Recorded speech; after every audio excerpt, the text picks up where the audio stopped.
नमस्कार दोस्तों, मैं अखिलेश यादव प्लेटिनम क्लास में आप सभी का एक बार फिर से स्वागत करता हूं। दोस्तों, आज हम इतिहास का बहुत ही महत्वपूर्ण टॉपिक आपके सामने यहां पे प्रस्तुत हुए हैं, जिसका नाम है मध्यकालीन भारत का इतिहास। ठीक है, इसमें बहुत सारे इंपॉर्टेंट क्वेश्चन बनते हैं जो यहां पे आज की स्लाइड में हम देखेंगे। ठीक है, तो चलिए आज का लेक्चर जो है स्टार्ट करते हैं। मध्यकालीन भारत का इतिहास, इसमें 25 महत्वपूर्ण क्वेश्चन को रखा गया है, जिसकी मदद से हम इन सारी चीज़ों को अच्छे से समझेंगे। ठीक है, जैसे कि क्वेश्चन में ये है कि 712 ईस्वी में सिंध पर अरबों के आक्रमण के समय वहाँ का शासक कौन था। ठीक है, 712 ये डेट बहुत इंपॉर्टेंट है।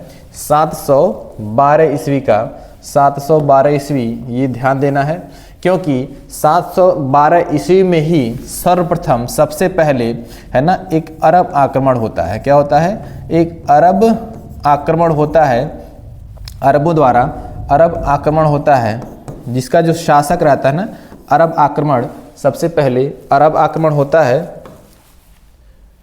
अरब आक्रमण जिसमें जो शासक रहता है ना मोहम्मद बिन कासिम। ठीक है, मोहम्मद बिन कासिम होता है, मोहम्मद बिन कासिम होता है। और सबसे पहले कहाँ पे शासन, कहाँ पे वो करता है, आक्रमण करता है? तो सिंध व मुल्तान, सिंध व मुल्तान पर आक्रमण करता है। सिंध व मुल्तान पर आक्रमण करता है। ठीक है, सिंध और मुल्तान पर आक्रमण करता है। ठीक है, और मुल्तान के शासक है ना राजा कौन रहते हैं? राजा दाहिर। ठीक है, राजा दाहिर से युद्ध करता है और इन्हें पराजित कर देता है। क्या करता है? इन्हें पराजित कर देता है। इसके बाद सिंध और मुल्तान को अपने क्षेत्र में लेकर के यहाँ पे लूटपाट करता है। यानी इसका मकसद ये था कि लूटपाट करे और इस्लाम धर्म का प्रचार करे। यानी उद्देश्य क्या रहता है? उद्देश्य क्या होता है इसका? उद्देश्य है कि लूटपाट करना और इस्लाम का प्रचार करना। तो इनका मेन उद्देश्य यहाँ पे राज्य बसाना नहीं, इस्लाम धर्म का प्रचार करना और लूटपाट करना होता है, इस्लाम का प्रचार प्रसार करना। ठीक है, अब ये जब काम कर लेता है, इसने ही सबसे पहले जजिया कर लगाया। क्या लगाया? जजिया कर लगाने का श्रेय, जजिया की शुरुआत की। अब इसमें जजिया की शुरुआत जब कर देगा, इसमें ब्राह्मण इसमें नहीं शामिल होंगे। ब्राह्मण को छोड़कर ये जजिया कर लगा देगा। ठीक है ना, तो इस बात को ध्यान दीजिए कि भारत में सबसे पहले जजिया लगाने वाला कौन सा शासक था? तो आप कहेंगे कि मोहम्मद बिन कासिम था। सबसे पहला अरबी आक्रमण किसके द्वारा किया गया? मोहम्मद बिन कासिम के द्वारा। कब किया गया? 712 ईस्वी में। इस बात को ध्यान देंगे तो उस समय यहाँ पे देखिए, सिंध पर अरबों के आक्रमण के समय सिंध का जो शासक था वो कौन था? तो राजा दाहिर थे। कौन थे?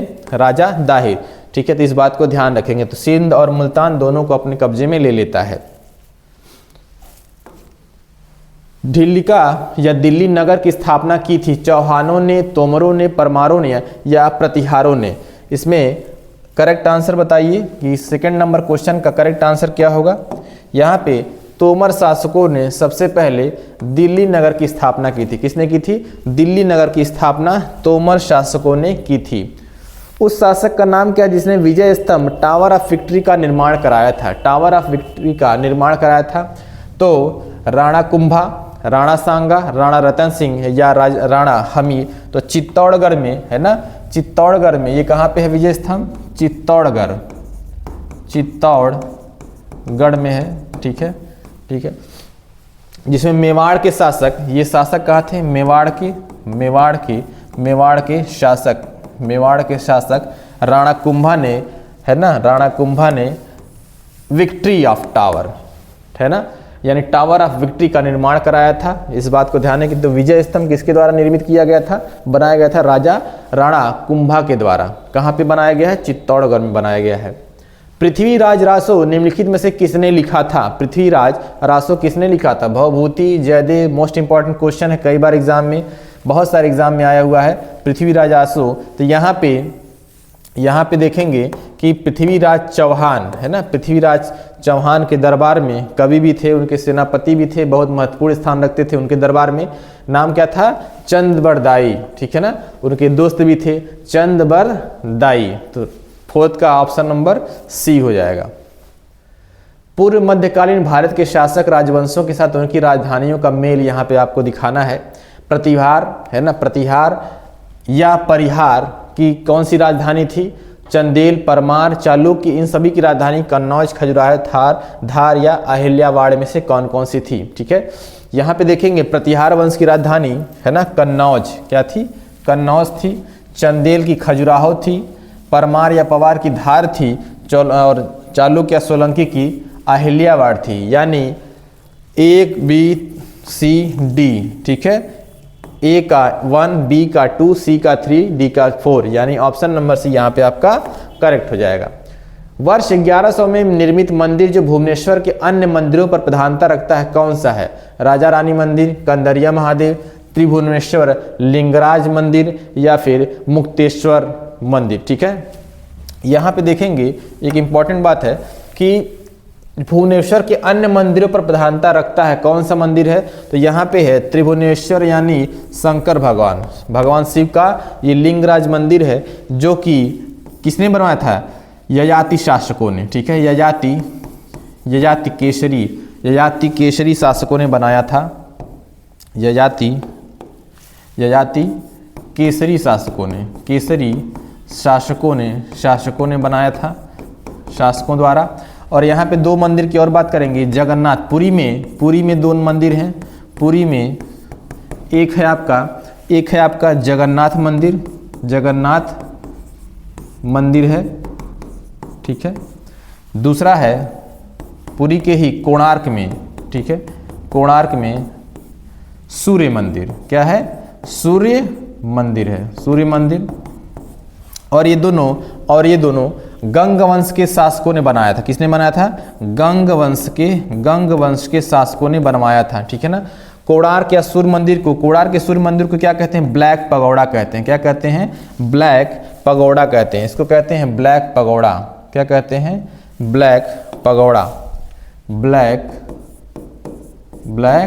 पगोड़ा। क्या कहते हैं? ब्लैक पगोड़ा कहते हैं। ठीक है ना। तो पुरी में जगन्नाथ मंदिर है और पुरी में ही कोणार्क स्थल पे सूर्य मंदिर, जिसे ब्लैक पगोड़ा कहते हैं, गंग शासकों ने इसे बनाया था। ठीक है, तो यहाँ पे ध्यान देंगे कि 6 नंबर का राइट आंसर आपका सी हो जाएगा। ठीक है, जगन्नाथ मंदिर में भाई रथ यात्रा निकलती है ना, रथ यात्रा, जिसमें भगवान कृष्ण, जिन्हें जगन्नाथ कहा गया है, कृष्ण भगवान, ठीक है, बलभद्र और सुभद्रा, ठीक है, और बलभद्र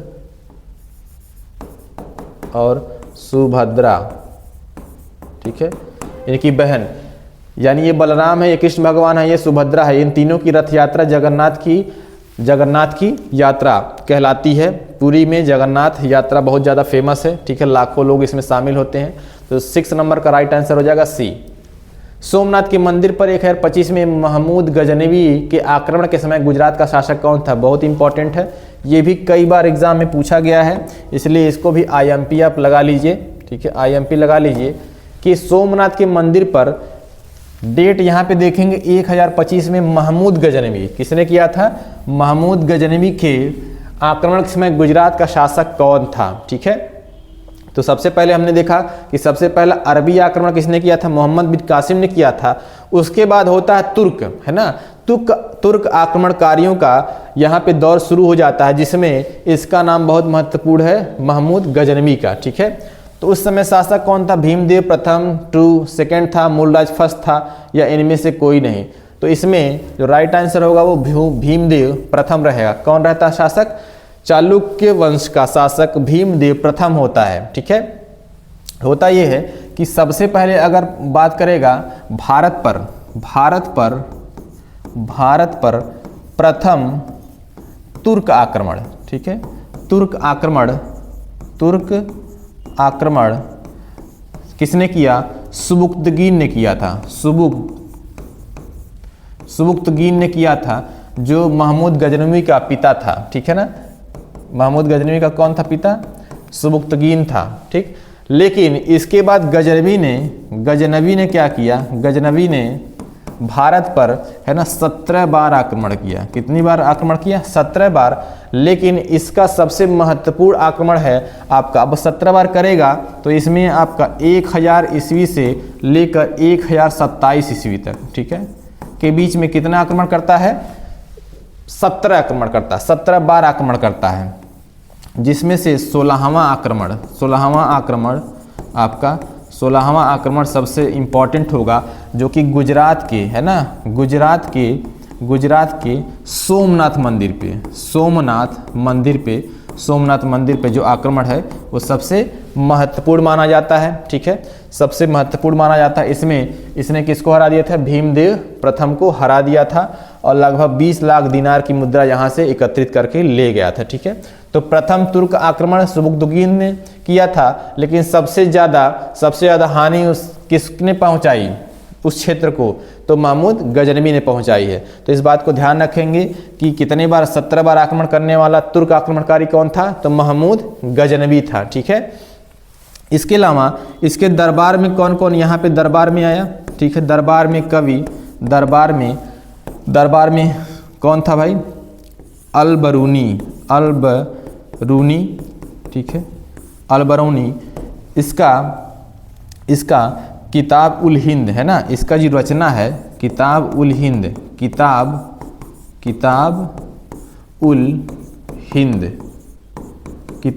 बहुत महत्वपूर्ण है, अलबरूनी।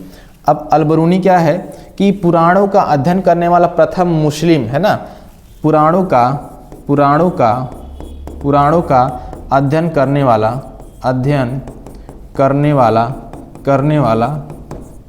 प्रथम मुस्लिम यही रहता है। किसने? अलबरूनी, प्रथम मुस्लिम। इसके अलावा, है ना, संस्कृत का भी ये ज्ञाता था, संस्कृत का भी ये ज्ञाता था। इसके अलावा पहला तो ये हो गया, दूसरा कौन था? उत्बी, जिसकी रचना चचनामा, क्या है? चचनामा, ठीक है। और तीसरा था फिरदौसी, कौन था? फिरदौसी, जिसकी रचना शाहनामा, क्या है? शाहनामा है, ठीक है। तो ये इसके दरबार के कुछ प्रमुख दरबारी कवि थे, है ना, लेखक थे, जिनको इसने शरण दी थी महमूद गजनवी ने। इस बात को ध्यान देंगे। कितनी बार आक्रमण किया था? 17 बार। सबसे महत्वपूर्ण आक्रमण इसका 16वां आक्रमण था, जो 1025 में किया था गुजरात। उस समय शासक कौन था? भीमदेव प्रथम था। चलिए आगे बढ़ते हैं। गीत गोविंद के रचनाकार जयदेव किसकी सभा को अलंकृत करते थे? धर्मपाल, देवपाल, विजय सेन या लक्ष्मण सेन? क्वेश्चन नंबर 8 का राइट आंसर दीजिए। क्वेश्चन नंबर 8 का राइट आंसर क्या होगा? चलिए बताइए। क्वेश्चन नंबर 8 का कौन सा सेन होंगे कि पाल होंगे? Lakshman Sen is right answer, यानी ऑप्शन नंबर डी यहाँ पे आपका करेक्ट हो जाएगा। तो गीत गोविंद महत्वपूर्ण रचना है ना, ये कई बार पूछा गया गीत गोविंद के रचयिता कौन है? तो जयदेव है, एक बात क्लियर हुआ। लेकिन ये किसके दरबार में रहते थे? तो लक्ष्मण सेन के दरबार में रहते थे, ठीक है ना। इसकी सभा को अलंकृत करते थे। राजवंश जो कन्नौज पर आधिपत्य स्थापित करने में त्रिकोणीय संघर्ष में उलझे हुए थे, ठीक है, ये भी बहुत महत्वपूर्ण क्वेश्चन है, क्योंकि इसमें देखो 25 क्वेश्चनों की श्रृंखला में वही क्वेश्चन रखे गए हैं जो एकदम मोस्ट इंपॉर्टेंट है और जो किसी न किसी एग्जाम में, खास करके यूपीपी वाले एग्जाम में जरूर आए हैं, ठीक है। स्थापित करने में त्रिकोणीय संघर्ष में उलझे हुए थे, वे थे चोल, पाल, प्रतिहार या राष्ट्रकूट। इसमें से आपको करेक्ट ऑप्शन बताना है। चोल, पाल, प्रतिहार, राष्ट्रकूट में तो चोल इसमें शामिल नहीं थे, लेकिन पाल, प्रतिहार और राष्ट्रकूट, है ना, ये तीनों सम्मिलित थे, यानी 2, 3 और 4 आपका करेक्ट आंसर होगा। इसमें शुरुआत भी किसने की? शुरुआत भी ठीक है, शुरुआत भी प्रतिहार शासकों ने किया और अंत भी प्रतिहार शासकों ने किया, ठीक है। इस त्रिकोणीय संघर्ष में जिसमें पाल, प्रतिहार और राष्ट्रकूट तीनों सम्मिलित हुए, इसमें शुरुआत भी प्रतिहार शासक करते हैं और इस युद्ध का अंत भी प्रतिहार शासक करते हैं। तो ऑप्शन नंबर सी वह प्रथम भारतीय शासक कौन था जिसने तुर्क आक्रांता मोहम्मद गोरी का सामना हुआ और जिसने मोहम्मद गोरी को परास्त किया था, मोहम्मद गोरी को। तो इसके पहले सबसे पहले तुर्क आक्रमणकारी कौन था भाई? सुबुकदुगीन और उसका बेटा मोहम्मद गजनवी, सबसे खास है उसमें मोहम्मद गजनवी। लेकिन उसके बाद एक और महत्वपूर्ण तुर्क आक्रमणकारी आता है जिसका नाम होता है मोहम्मद गोरी या महमूद गोरी, ठीक है ना। तो इस बात को याद रखेंगे, गोरी। तो किससे सामना होता है? तो यहाँ पे भीम 1 दिया है, भीम 2 दिया है, कुमारपाल दिया है या फिर जयसिंह सिंहराज दिया है, ठीक है। तो इसमें जो राइट आंसर वो बताइए। क्वेश्चन नंबर 10, इसका जो राइट आंसर है वो भीम 2, क्या है? भीम 2। तो इसका राइट आंसर है भीम 2। भीम 2 ने मोहम्मद गोरी को हरा दिया था। क्या किया था? हरा दिया था। यहाँ पे कुछ बात करते हैं मोहम्मद गोरी के बारे में, ठीक है ना। मोहम्मद गोरी, तो गोरी के बारे में एक युद्ध ये हो गया, ठीक है ना, जिसमें मोहम्मद गोरी हार गया। फिर एक युद्ध होता है 1191 में। कब होता है? 1191 में तराइन का। तराइन कहाँ है भाई? हरियाणा में। हरियाणा, अभी इसकी स्थिति क्या? हरियाणा में।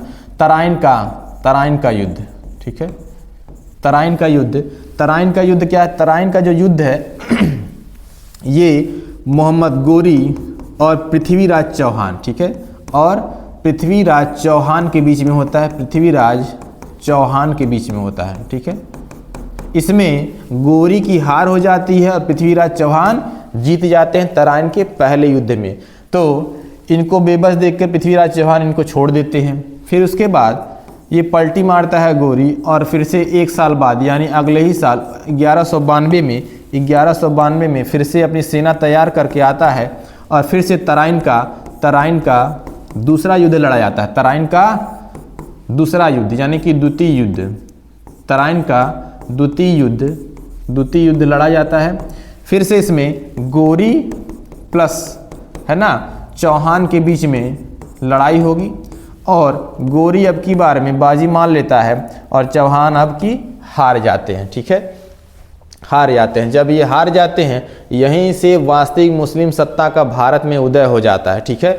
जब पृथ्वीराज चौहान हार जाते हैं तो मुस्लिम सत्ता का वास्तविक उदय, मुस्लिम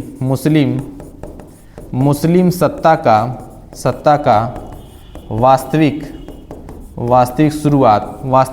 शुरुआत यहीं से मानी जाती है।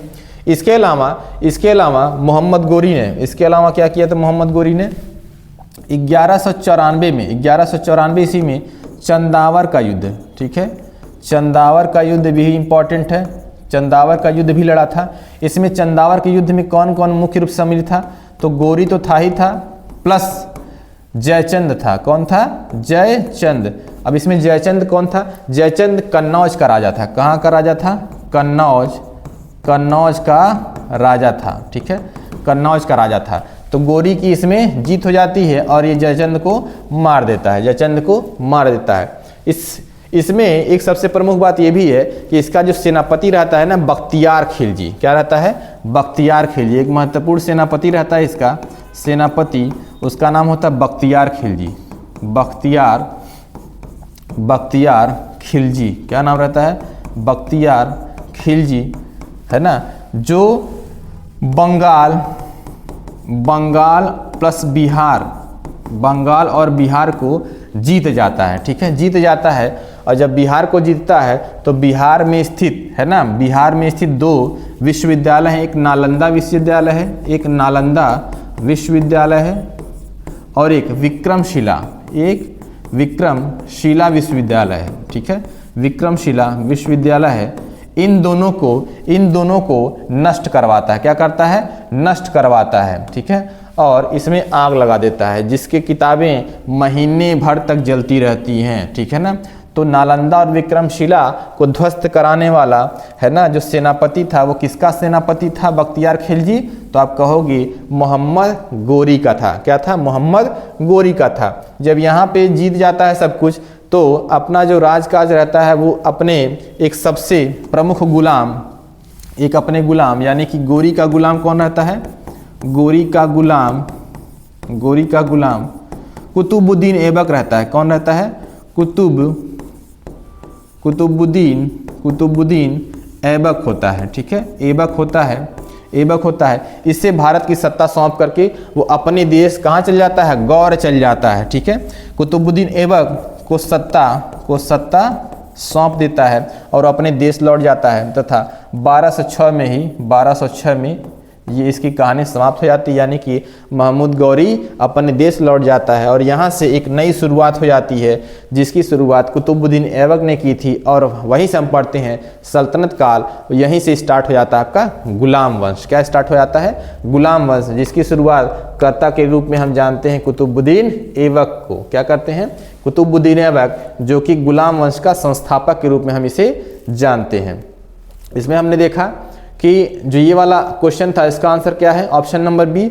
और ये चीज़ें भी आप ध्यान में रखेंगे कि चंदावर का युद्ध भी हुआ था जिसमें गोरी जीत गया था। बख्तियार खिलजी इसका सेनापति था, इसने बिहार और बंगाल को जीता और इसके साथ नालंदा और विक्रमशिला विश्वविद्यालय को क्या किया, ध्वस्त कराया। नालंदा विश्वविद्यालय किसने बनाया था भाई, किसने बनवाया था, बताओ, कमेंट करके बताइए। गोरी का गुलाम कुतुबुद्दीन ऐबक को सत्ता सौंप के चला जाता है। चलिए नेक्स्ट देखते हैं। सूची 1 को सूची 2 से मिलान करना है। लिंगराज मंदिर, भुवनेश्वर, जगन्नाथ मंदिर, पुरी, सूर्य मंदिर, कोणार्क, किसने किसको बनवाया था, ठीक है। यहाँ पे देखिए थोड़ी बातें इसके बारे में कर चुके हैं, आपको आंसर लगाना है। लिंगराज मंदिर केसरी नरेश, यजाति केसरी शासकों ने बनाया था। जगन्नाथ मंदिर जो पुरी में है, अनंत वर्मा चोडगंग ने, ठीक है, पूर्वी गंग नरेश जो थे। सूर्य मंदिर कोणार्क वाला नरसिंह देव, पूर्वी गंग नरेश, ठीक है। तो दोनों गंग नरेश ने बनवाया था, लेकिन यहाँ पे शासकों का नाम अलग अलग, अनंत वर्मा और नरसिंह देव। यानी कि एक ए से ए का और बी से 2 का, सी से 3 का आंसर मिला देंगे। तो ऑप्शन नंबर यहाँ पे आपका करेक्ट हो जाएगा। इस बात को ध्यान रखिए, खास करके ये तीनों शासकों का क्रम आप याद रखें, केसरी शासक, अनंत वर्मा और नरसिंह देव फर्स्ट, ठीक है, नरसिंह देव फर्स्ट ये हैं। चलिए बढ़ते हैं आगे। गजनी का वह प्रथम शासक कौन था जो खलीफाओं से सुल्तान की उपाधि धारण ग्रहण कर सुल्तान कहलाने वाला प्रथम शासक बना, ठीक है। तो खलीफाओं से सुल्तान की उपाधि धारण करने वाला सुल्तान कहलाएगा, कौन कहलाएगा भाई, सुबुक्तगीन, महमूद गजनवी, मोहम्मद गोरी या अल्पतगीन। जरा 12 नंबर का आंसर बताइए, 12 नंबर का आंसर बताइए। सुबुक्तगीन होगा, महमूद गजनवी होगा या मोहम्मद गौरी होगा। तो यहाँ पे जो राइट आंसर होगा महमूद गजनवी। यहाँ पे प्रथम सुल्तान अगर पूछेगा, ठीक है ना, प्रथम सुल्तान, ठीक है, प्रथम सुल्तान, तो आप कहेंगे प्रथम सुल्तान कहलाने वाला, प्रथम सुल्तान कहलाने वाला, तो आप कहेंगे महमूद गजनवी। लेकिन जब हम गुलाम वंश पढ़ते हैं, ठीक है, तो वास्तविक रूप से सुल्तान की पदवी धारण जो करेगा, ठीक है, उसे है ना खलीफा के द्वारा मान्यता प्राप्त हो जाएगी। तो सुल्तान सल्तनत काल में प्रथम बार सुल्तान की पदवी को मान्यता प्राप्त करके उसे धारण करता है आपका वो इल्तुतमिश होगा, ठीक है। लेकिन इसे हम जब ये पढ़ेंगे कि सल्तनत काल के पहले जो बातें हुई थी और उसमें सुल्तान की पदवी किसने ग्रहण की थी, तो इसमें नाम होगा आपका महमूद गजनवी का। दिल्ली सल्तनत की दरबारी भाषा क्या थी, दिल्ली सल्तनत की दरबारी भाषा क्या थी भाई, तो उर्दू, फारसी, हिंदी या अरबी थी दिल्ली सल्तनत की दरबारी भाषा। तो यहाँ पे ऑप्शन नंबर बी आपका राइट हो जाएगा, फारसी। तो अगर दिल्ली सल्तनत की बात करते हैं तो दिल्ली सल्तनत के वंशों का क्रम, यहाँ पे मैं कुछ ट्रिक लिख रहा हूँ, वंशों का क्रम, ठीक है, इस ट्रिक से आप याद कर लेंगे, इस ट्रिक से आप याद कर लेंगे, बहुत आसानी से आपको याद हो जाएगा, ठीक है। जिन्होंने शॉर्ट्स, हमारे YouTube चैनल का शॉर्ट्स नहीं देखा है तो कृपया करके शॉर्ट्स में जाएंगे, उसमें बहुत अच्छे अच्छे तरीके दिए गए हैं कि कैसे हम कठिन चीज़ों को आसानी तरीके से पढ़ सकते हैं और याद कर सकते हैं, ठीक है। पढ़ाते तो सब लोग हैं लेकिन याद करने का तरीका वो हमारे शॉर्ट्स में मिल जाएगा और रही कहीं कसर जो है वो हमारे वीडियोस में मिल जाएगी, ठीक है। तो एक बेहतर तैयारी आपको हमारे प्लेटफॉर्म के द्वारा यहाँ पे दिया जाता है। तो वंशों का क्रम इस ट्रिक से याद करेंगे कि गुड़ खा तसले में, कहाँ खाना है गुड़, कटोरा में नहीं खाना है, कटोरा में प्लेट में नहीं खाना है, कहाँ खाना है, तसले में खाना है। खाते हो, कौन कौन खाता भाई तसले में, अरे भाई तसले में तो मसाला बनता है ना घर बनाने वाला, कौन तसले में खाएगा, नहीं खाते हो तो अब खाओ। इससे तुम्हारा सल्तनत वंश का जो सल्तनत काल है ना उसके वंश का क्रम याद हो जाएगा आपको। जैसे गुड़ से क्या है, गुड़ से है पहला गुलाम वंश आ जाएगा, क्या आएगा, गुलाम वंश आ जाएगा। खा से है दूसरा नंबर खिलजी वंश आ जाएगा। क्या आएगा? खिलजी वंश होगा। ठीक है। तसले में तीसरे नंबर में, ठीक है, तुगलक वंश आ जाएगा। तुगलक वंश आएगा। ठीक है। स से चौथा सैयद वंश आएगा। सैयद वंश। ले से हो जाएगा आपका पांचवा लोदी वंश और अंतिम है। ठीक है, लोदी वंश आ जाएगा। इसके बाद यहाँ पे सल्तनत काल खत्म होता है, में से आ जाएगा मुगल स्टार्ट हो जाते हैं। ठीक है ना, मुगल वंश की शुरुआत हो जाती है। तो आपको इससे ये प्राप्त होगा, पता चलेगा कि भाई सल्तनत काल के जो महत्वपूर्ण शासकों का या वंशों का जो क्रम है ना, वंशों का, एक गुड़ खा तसले से आपको याद हो जाएगा। इसके बाद लोदी के बाद कौन आया भारत में? तो ये में शो करता है कि मुगल आए। ठीक है, तो सबसे पहले कौन आया? तो सबसे पहले कौन आया भाई? तो फर्स्ट ये है, यानी फर्स्ट गुलाम वंश की शुरुआत होती है और लास्ट में सल्तनत काल में ये आपका लोदी लास्ट होते हैं। ठीक है। सबसे ज़्यादा दिन तक शासन किसने किया? सबसे ज़्यादा तो 96 सालों तक किसने किया? 96 साल, 96 वर्ष। तो आप कहेंगे तुगलक वंश मैक्सिमम, यानी ये मैक्सिमम है। ठीक है, मैक्सिमम। और सबसे कम आपका खिलजी ने किया। सबसे कम यानी सबसे कम खिलजियों ने किया। तो इस बात को भी ध्यान देना है। तो इस ट्रिक से बड़े आसानी से याद कर सकते हैं किसने ज़्यादा दिन तक शासन किया, किसने कम दिन तक, पहला वंश कौन था, आखिरी वंश कौन था, उसके बाद कौन सा वंश स्टार्ट हुआ, ये सारी चीज़ें। तो चलिए इसका राइट आंसर क्या होगा भाई? ऑप्शन नंबर बी करेक्ट हो जाएगा। तराइन की पहली लड़ाई निम्नलिखित में से किनके बीच हुई थी? जरा इसको आंसर दीजिए। अलाउद्दीन खिलजी, अब तो आराम से दे सकते हैं। पहली लड़ाई, दूसरी लड़ाई मैंने सब कुछ बता दिया है। इसके अलावा कौन सा बताया है? चंदावर का युद्ध भी बताया है। तो बताओ इसमें क्या होगा आंसर? अलाउद्दीन खिलजी, पृथ्वीराज चौहान, गौरी पृथ्वीराज चौहान, गजनवी चौहान, मोहम्मद शाह और चौहान। तो मोहम्मद गौरी और पृथ्वीराज चौहान के बीच में हुआ था, इसमें तो कोई डाउट होना नहीं चाहिए। ऑप्शन नंबर बी यहाँ पे करेक्ट हो जाना चाहिए। क्या होगा? ऑप्शन नंबर बी यहाँ पे आपका करेक्ट होगा। चलो आगे बढ़ते हैं। निम्नलिखित में से वह दिल्ली का सुल्तान कौन था जिसकी मृत्यु चौगान खेलती हुई? ठीक है, कुतुबुद्दीन ऐबक, अलाउद्दीन खिलजी, फिरोज शाह तुगलक या गयासुद्दीन तुगलक। तो चौगान या पोलो खेलते समय है ना, कुतुबुद्दीन ऐबक की मृत्यु हुई थी। किसकी मृत्यु हुई थी? कुतुबुद्दीन ऐबक की मृत्यु हुई थी। ऑप्शन नंबर यहाँ पे ए करेक्ट हो जाएगा। बात करते हैं कुतुबुद्दीन ऐबक की। तो ये गुलाम वंश का क्या था? गुलाम वंश का संस्थापक, गुलाम वंश का संस्थापक। ठीक है, गुलाम वंश को हम ममलूक वंश भी कहते हैं। ममलूक क्या कहते हैं? ममलूक वंश भी कहते हैं, ममलूक वंश भी कहते हैं। अब ऐबक जो था ना, ठीक है, सुल्तान की पदवी धारण नहीं करता था। सुल्तान की पदवी धारण नहीं की इसने, पदवी धारण नहीं की। तो फिर किस चीज़ की? मलिक या सिपह सलार। कौन सी पदवी धारण करता था? यह मलिक और सिपह सलार कहलाना पसंद करता था। मलिक और सिपह सलार की पदवी पे आसीन रहता था बस। ठीक है, इसके अलावा इसे हम कुरान ख्वां भी कहते हैं। कुतुबुद्दीन ऐबक को क्या कहते हैं? कुरान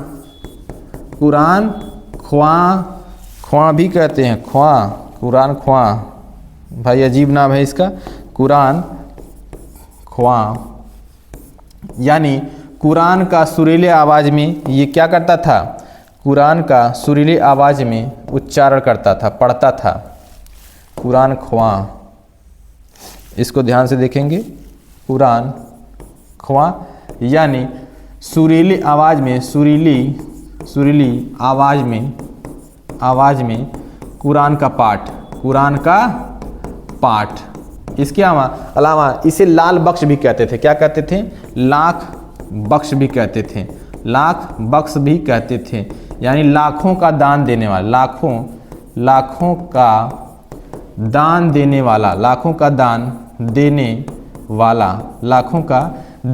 वाला भी कहते हैं। इसके अलावा कुतुबुद्दीन ऐबक ने और क्या किया? इसने दिल्ली में, है ना, इसने दिल्ली में क्या किया? दिल्ली में इसने कुव्वत उल इस्लाम, है ना, कुव्वत उल इस्लाम, जो कि भारत की पहली मस्जिद, भारत की पहली मस्जिद कही जाती है, पहली मस्जिद कही जाती है, उसका निर्माण करवाया। ठीक है, पहली। दूसरा, 2.5 दिन का झोपड़ा बनवाया। क्या बनवाया? 2.5 दिन का झोपड़ा बनवाया। ठीक है, ये भी एक मस्जिद है, 2.5 दिन में तैयार हो गई थी, जो कि अजमेर में है। कहाँ पे है? अजमेर में है, इस बात को भी ध्यान देंगे। तीसरा कि इसने कुतुब मीनार की शुरुआत की। कुतुब मीनार की शुरुआत करता है, तो कुतुब मीनार एक बहुत महत्वपूर्ण स्थापत्य कला का उदाहरण है। कुतुब मीनार, अब इसको पूरा कौन कराएगा? पूरा कराएगा इसका गुलाम इल्तुतमिश। गुलाम भी रहता है और दामाद भी रहता है। ठीक है, नाम है इसका इल्तुतमिश। ठीक है, इल्तुतमिश इसका निर्माण करवाता है। और ये कुतुब मीनार कितने मंजिल का कर देता है?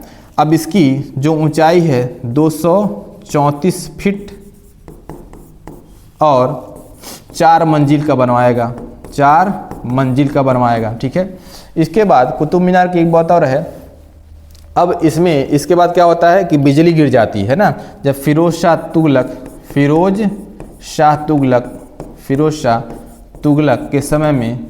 तुगलक के समय बिजली गिरती है। ठीक है, बिजली, तब 4था मंजिल ध्वस्त हो जाता है। इसके कारण इसने 5 मंजिल का करवा दिया, 5 मंजिल का करवा दिया। अभी इसकी हाइट कितनी है? 238 फीट है अभी, या 72.5 मीटर है। क्या है? 72.5 मीटर है। इस बात को ध्यान देंगे।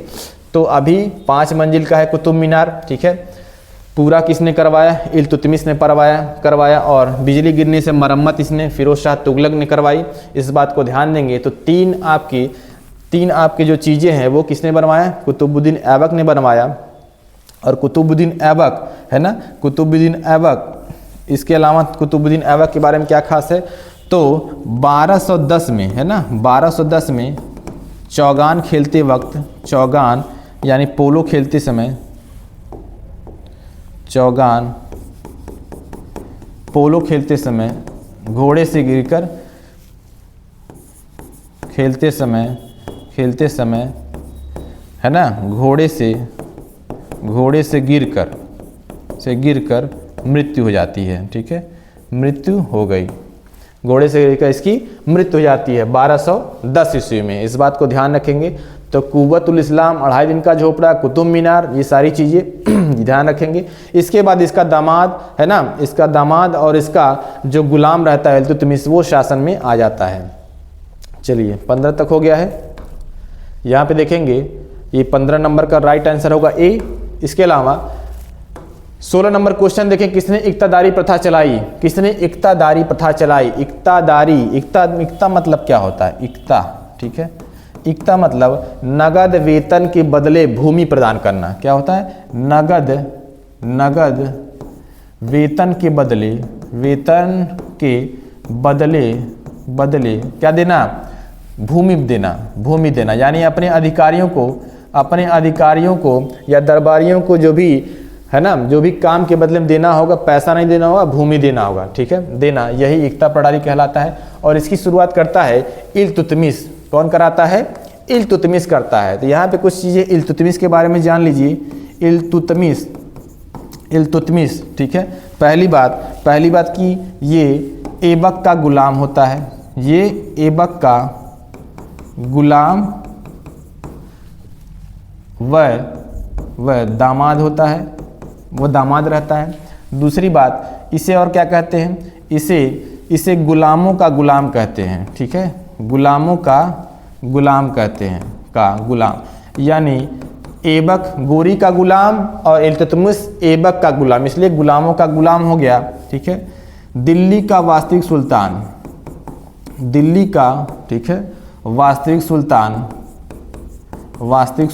कौन कहलाता है? इल्तुतमिश कहलाता है। इसके अलावा इल्तुतमिश के बारे में और क्या खास बात है? इसने इक्ता प्रणाली शुरुआत की, ये तो बता दिया कि इक्तदारी प्रथा इसने चलाई, यानी नगद वेतन के बदले भूमि स्टार्ट कर देगा देना। और इल्तुतमिश के बारे में क्या खास है भाई, इल्तुतमिश ने है ना एक व्यवस्था अपनाई थी, 40 दलों का समूह यानी 40 तुर्क सरदारों का इसने क्या किया था, एक दल बनाया था जिसे तुर्क ए चहलगानी, तुर्क ए चहलगानी, ठीक है, जिसे हम चालीसा भी कहते हैं, जिसे हम चालीसा भी कहते हैं। ये 40 बहुत खूंखार और ख़तरनाक 40 तुर्क सरदार हुआ करते थे, है ना, जैसे कमांडो होते हैं वैसे तुर्क के चालीसा के सदस्य होते थे, जिसमें बलबन भी एक सदस्य था, ठीक है, जो आगे पढ़ेंगे। तो तुर्क के चालगानी स्टार्ट कराया इसने इक्ता प्रणाली शुरू की, इक्ता प्रणाली स्टार्ट किया, इक्ता प्रणाली स्टार्ट कराई। इसके अलावा इसने और क्या किया, एक मिनट, इसने इक्ता प्रणाली स्टार्ट करवाया, इक्ता शुरू करवाया। इक्ता के अलावा और क्या करवाया भाई है ना, इसने चांदी का टका और तांबे का जीतल चलाया। क्या चलाया, तांबे का जीतल चलाया, चांदी का टका, तांबे का जीतल चलाया। इस बात को ध्यान देना है। तो इल्तुतमिश बहुत खास एक सुल्तान था, है ना, इसके बारे में इतनी चीज़ें। इसके अलावा चंगेज खां का देखते हैं, है ना, चंगेज खां का आक्रमण यहीं पे नोट कर लेंगे, चंगेज खां का आक्रमण इसी के समय में होता है, जो कि मंग बरनी का पीछा करते हुए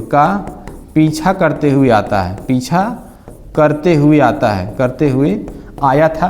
तो इससे भारत को, दिल्ली को बचाया था, यहाँ पे चंगेज खान के आक्रमण से दिल्ली को बचाया था, ठीक है। तो यहाँ पे देखेंगे चांदी का टका, तांबे का जीतल, एकता प्रणाली, तुर्क चालगानी, दिल्ली का वास्तविक सुल्तान, गुलामों का गुलाम, ऐबक का गुलाम में दामाद रहता है। तो ये सारी चीज़ें आप कम से कम इल्तुतमिश के बारे में इतना जानना है, ठीक है। तो 16 नंबर का ऑप्शन नंबर सी करेक्ट हो जाएगा। उत्तरी भारत की प्रथम मुस्लिम महिला शासक, दिल्ली पर राज करने वाली प्रथम महिला शासक थी, ठीक है। तो इल्तुतमिश के 3 पुत्र और 1 पुत्री थी, जिसमें रजिया सुल्तान का नाम आता है। किसका आता है, रजिया सुल्तान। तो यानी कि पहली और अंतिम दिल्ली की शासिका, एकमात्र दिल्ली की शासिका रजिया सुल्तान।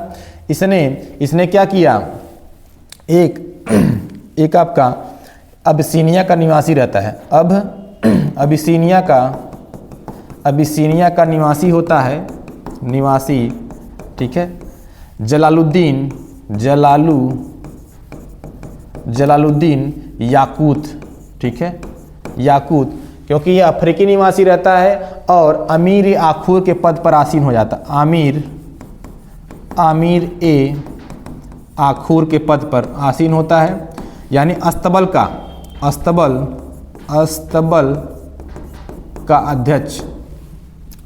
का अध्यक्ष बना देता है, इसको बना देती है, जिससे कि सारे लोग नाराज हो जाते हैं और इसे सत्ता से हटाने के लिए बहुत सारे षड्यंत्र रचे जाते हैं। और रजिया सुल्तान ने, है ना, किससे शादी की, एक निवासी पंजाब का शासक था अल्तुनिया, है ना, अल्तुनिया से इसने शादी की, अल्तुनिया से शादी की, जिससे गुस्सा होकर इसके भाई बहराम शाह ने, है ना, बहराम शाह ने दोनों को, यानी रजिया प्लस अल्तुनिया दोनों को मार दिया, ठीक है, मार दिया। तो यहाँ पे हरियाणा में जगह है, हरियाणा में एक जगह है जिसका नाम है कैथल, ठीक है, कैथल, ठीक है, यहीं पे इसका मकबरा है। यानी अगर पूछेगा रजिया सुल्तान का मकबरा कहाँ है, तो हरियाणा के कैथल में है, इस बात को ध्यान रखेंगे। तो दिल्ली और भारत की पहली और अंतिम महिला शासिका कौन रही भाई, रजिया सुल्तान।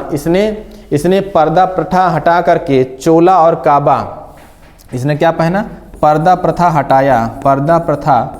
हटाया और चोगा, ठीक है, और यानी टोपी, बड़ा वाला हैट प्लस बड़ा वाला सूट है ना, जो कोट रहता है, उसको पहन करके राज दरबार में खुले मुंह बैठती थी।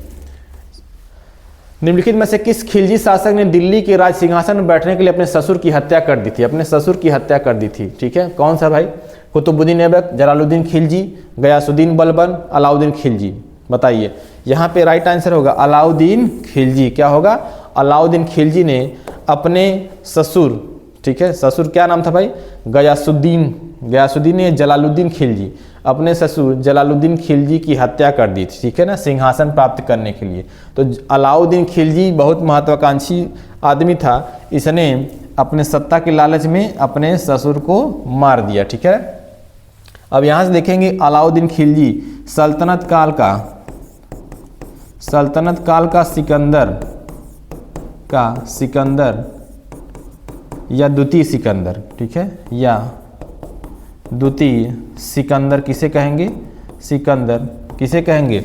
अलाउद्दीन खिलजी को कहेंगे। इसके अलावा अलाउद्दीन खिलजी के बारे में क्या की चीज़ें हैं? इसने बाजार नियंत्रण, ठीक है, बाजार नियंत्रण प्रणाली स्टार्ट की।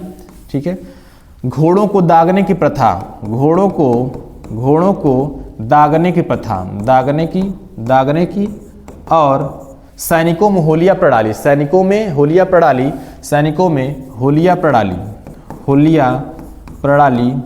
इसने शुरुआत की, होलिया प्रणाली स्टार्ट की। एकता को समाप्त किया, जो इल्तुतमिश ने लगाया था, एकता को समाप्त किया, यानी नगद वेतन देगा। अब नगद वेतन देना शुरू कर देगा। क्या देगा? नगद वेतन देना शुरू कर देगा। ठीक है, तो अलाउद्दीन खिलजी बहुत इंपॉर्टेंट है। Alauddin Khilji option number D right answer हो जाएगा। किसने अपने आप को खलीफा घोषित किया? इल्तुतमिश ने, अलाउद्दीन खिलजी ने, महमूद गजनवी ने, मुबारक शाह खिलजी ने। ठीक है, तो जब अलाउद्दीन खिलजी की मृत्यु हो जाती है तो उसके बाद जो शासक आता है, कमज़ोर शासक मुबारक शाह खिलजी, ये अपने आप को खलीफा घोषित कर देता है। ठीक है, और कभी कभी राज दरबार में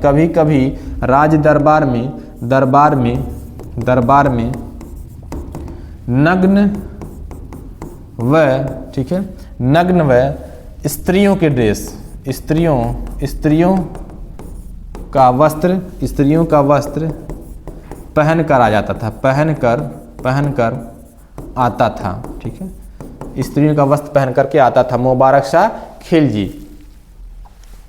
किसके शासनकाल में सबसे अधिक मंगोल आक्रमण हुए? ठीक है, किसके शासन? बलबन में, अलाउद्दीन खिलजी में, मोहम्मद बिन तुगलक में या फिरोज शाह तुगलक में? यहाँ पे देखेंगे सबसे अधिक मंगोल आक्रमण जो हुए हैं वो अलाउद्दीन खिलजी के समय में हुए हैं। कितनी बार हुए हैं? 6 बार हुए हैं। ठीक है, कितनी बार हुए हैं? 6 बार हुए हैं। कितनी बार?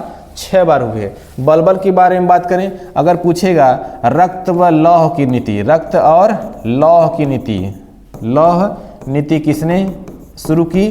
तो बलबन ने। इसके अलावा सिजदा व पाबोस, ठीक है, किसने शुरुआत की? तो कहेंगे बलबन। इसके अलावा नौरोज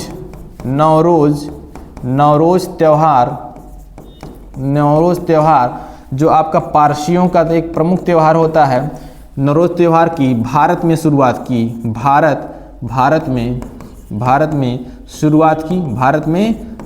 की। ठीक है, इसके अलावा और क्या काम किया था इसने? बलबन ने नौरोज त्यौहार किया। अपने को जिले इलाही कहता था। क्या कहता था? जिले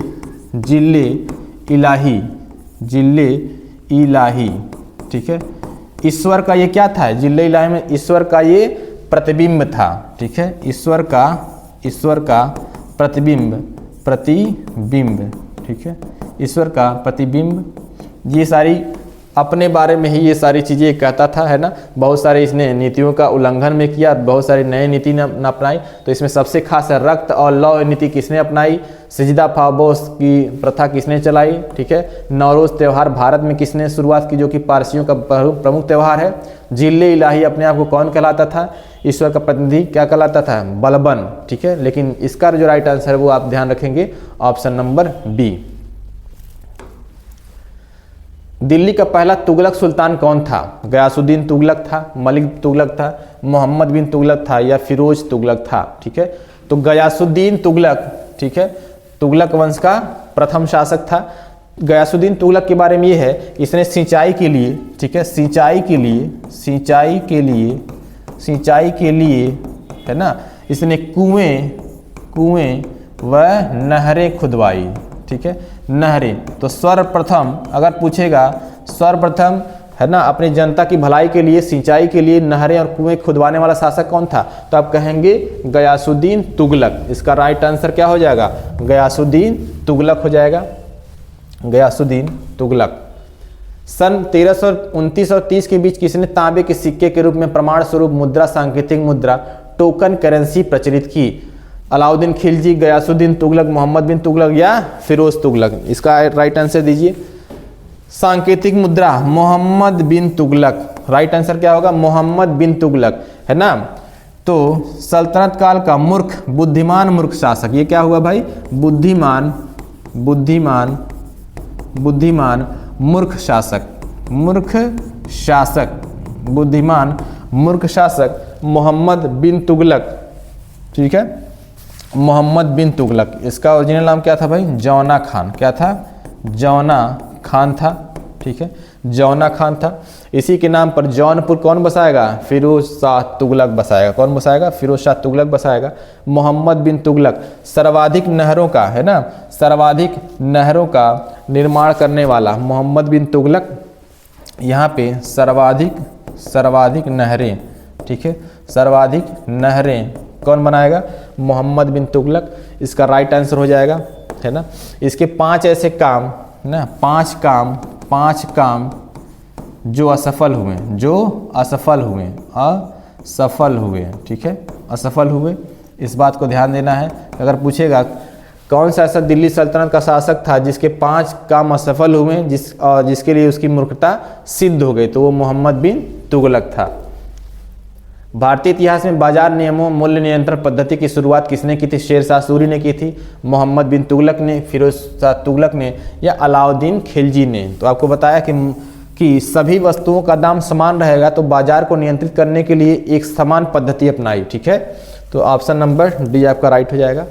किसने भूमि मापने का पैमाना गज-ए-सिकंदरी का प्रचलन किया? सिकंदर लोदी, सिकंदर शाहसूर, सिकंदर महान या इनमें से कोई नहीं?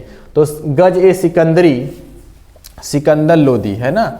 ये लोदी वंश का सबसे महान शासक था। लोदी वंश का सबसे महान, ठीक है, सबसे महान शासक। ठीक है, क्योंकि गज सिकंदरी इसने चलाया था पैमाना भूमि नापने का। दूसरी बात, इसने 1504 में एक बहुत ही खूबसूरत शहर बसाया। 1504 ईस्वी में, है ना, आगरा शहर की स्थापना की। क्या किया? आगरा की स्थापना की थी। किसकी स्थापना की थी? आगरा। और इसके अलावा जो भी है वो महत्वपूर्ण शासक है। इसका जो राइट आंसर होगा वो होगा ऑप्शन नंबर ए। ठीक है, यहाँ पे एक चीज़ और देखना, सिकंदर लोदी। लेकिन लोदी वंश का संस्थापक कौन था? लोदी वंश का संस्थापक उससे पूछेगा तो कहेंगे बहलोल लोदी था। क्या होगा? बहलोल लोदी था। कौन था? बहलोल लोदी था। इसने अपने नाम के बहलोल सिक्के चलाए। ठीक है, क्या सिक्के चलाए? बहलोल सिक्के चलाए। इस बात को भी ध्यान रखिएगा। ठीक है, और लोदी वंश का ये प्रथम शासक, इसने स्थापना की। लोदी वंश का संस्थापक इसे माना जाएगा, संस्थापक था ये। लेकिन सबसे अंतिम यानी अंतिम शासक कौन रहेगा? लोदी वंश का अंतिम शासक इसको भी याद रखना है, इब्राहिम लोदी। कौन रहेगा? इब्राहिम लोदी रहेगा। इब्राहिम लोदी इसलिए फेमस है क्योंकि पहला तो ये लास्ट है, यानी दिल्ली सल्तनत का अंतिम शासक। ठीक है, दिल्ली सल्तनत और लोदी, दिल्ली सल्तनत और लोदी वंश का अंतिम शासक कौन है? अंतिम शासक यही रहता है, इब्राहिम लोदी। और 1526 में, ठीक है, 1526 में, ठीक है, कौन सा युद्ध होता है भाई? कौन सा युद्ध होगा? पानीपत की प्रथम लड़ाई। ठीक है, पानीपत का प्रथम युद्ध, पानीपत का फर्स्ट युद्ध होता है जो, ठीक है, बाबर द्वारा पराजित किया जाता है। किसके द्वारा? बाबर द्वारा पराजित होता है। और युद्ध स्थल में ही मारा जाता है। युद्ध स्थल में मारा गया, इस स्थल में मारा गया। तो दिल्ली सल्तनत का कौन सा ऐसा शासक था जिसकी मृत्यु युद्ध स्थल पे ही हो गई? तो आपका इब्राहिम लोदी, लोदी वंश या दिल्ली सल्तनत का अंतिम शासक इब्राहिम लोदी हो जाएगा। आगरा की स्थापना किसने की? सिकंदर लोदी हो जाएगा। लोदी वंश का सबसे महान शासक सिकंदर लोदी। और गज ए सिकंदरी को अपनाने वाला, प्रचलन मिलाने वाला सिकंदर लोदी हो जाएगा। तुगलकनामा के रचनाकार का नाम बताइए जरा। बरनी, गुलबदन बेगम, अमीर खुसरो या इसामी? तुगलकनामा के रचनाकार का नाम तो यहाँ पे होगा अमीर खुसरो। ठीक है, अमीर खुसरो सबसे ज़्यादा सर्वाधिक सुल्तानों का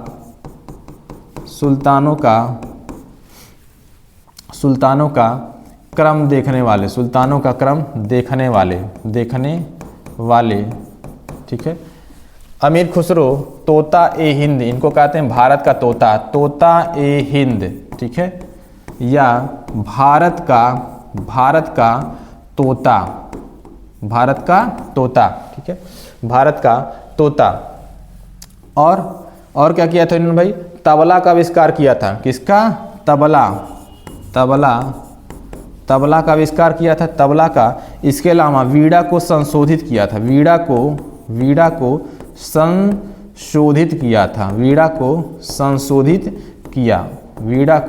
संशोधित किया। ठीक है, तो इस बात को ध्यान देना है कि अमीर खुसरो, इनका जन्म कहाँ हुआ था भाई? जन्म तो छूट ही गया। जन्म कहाँ हुआ था? जन्म पटियाली में हुआ था, पटियाली। ठीक है, पटियाली में हुआ था। तो आप कमेंट करके बताएंगे जो पटियाली है वर्तमान में किस जिले में पड़ता है? उत्तर प्रदेश के। ठीक है, उत्तर प्रदेश के किस जिले में पड़ता है ये आप कमेंट करके बताएंगे कि इनका जन्म पटियाली में होता है। पटियाली कहाँ पे है? तो इसका जो राइट आंसर होगा अमीर खुसरो होगा। तो दोस्तों ये रहे मध्यकालीन भारत के महत्वपूर्ण क्वेश्चन। ठीक है, इसमें ज़्यादा से ज़्यादा आपको बताने की कोशिश किया है, कुछ क्वेश्चन के माध्यम से, कुछ थ्योरी के माध्यम से। ठीक है, तो आई होप ये वीडियो आपको पसंद आएगी और ज़रूर इसमें से क्वेश्चन बनेंगे तो आपका ज़रूर इसमें से रेडी रहेगा। ठीक है, चलिए ऐसे ही बेहतरीन वीडियो के साथ मिलते हैं नेक्स्ट लेक्चर में। तब तक आप बढ़िया से पढ़ाई कीजिए। ठीक है, हमारे चैनल को अगर सब्सक्राइब नहीं किए हैं तो सब्सक्राइब कीजिए। ठीक है ना, अगर वीडियो पसंद आए तो लाइक कीजिए और ज़्यादा से ज़्यादा अपने दोस्तों में शेयर कीजिए। मिलते हैं ऐसे ही बेहतरीन वीडियो के साथ नेक्स्ट लेक्चर में। तब तक के लिए थैंक यू, नमस्कार, बाय बाय।